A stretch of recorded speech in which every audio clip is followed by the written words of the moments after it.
The Proud Parrot. Story. Once there lived a parrot in a big tree. He was proud of his beautiful green wings and red beak. One day he saw a crow. He thought how ugly the crow's wings are.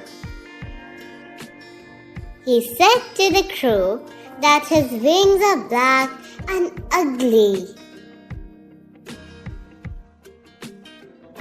The crow replied that they are ugly, that helps him to fly to larger distance.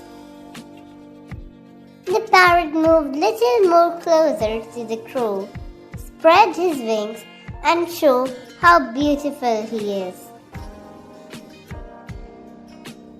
Just then, a man arrived there with a cage and caught the beautiful parrot and left the place.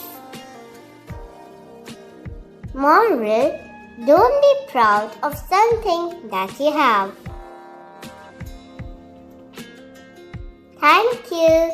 Please like, share, and subscribe.